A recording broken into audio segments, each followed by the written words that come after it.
everybody.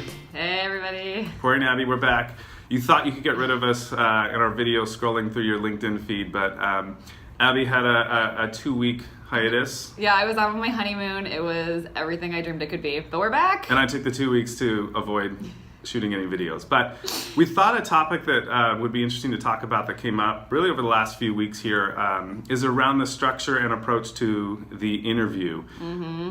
And I know that there's different philosophies and different techniques that people are talking about. And Abby, you've read an article recently, and yeah, I just posted it on my LinkedIn if you guys want to check it out. But it talks about recruiting failures, and that 50% of recruiting ends in failure. And if you look at accounting, or if you looked at basically any other process in a business, if you had a 50% failure rate, you'd be looking and saying, like, what is going on here? And I think partly it's because people don't actually look at what it means to have a successful hire. Is it the amount of time someone spends in the job? Is it the productivity? Is it the getting up to speed, bringing in new clients? Like, how do you judge a person's success? A lot of people just don't even think about that when they're making hires, and then can't judge what made a good hire and look through the process.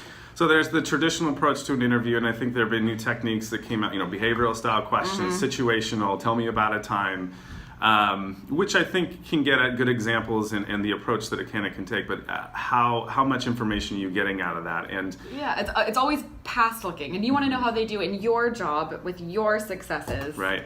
So interesting enough, we had a conversation with a client about providing not necessarily the exact questions, but the content and really what's going to be discussed in the interview, so that the candidates can better prepare themselves with good, solid examples coming into the interview.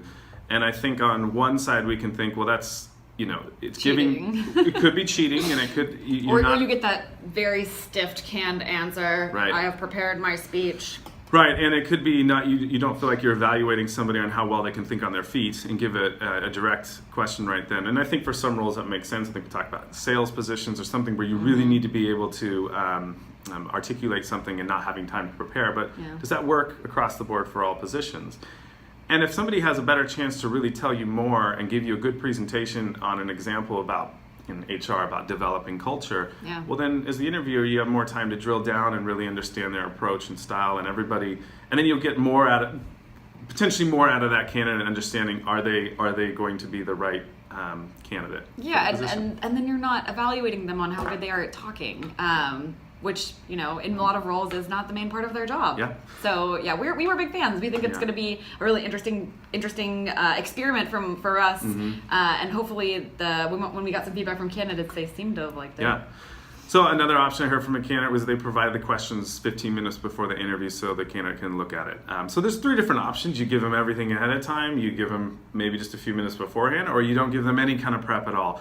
Would be curious to know what other recruiters or HR professionals out there are seeing as new approaches to the interview and evaluating the right candidate. And I want to hear about how people are measuring success in hire. What are the measurements that you're using?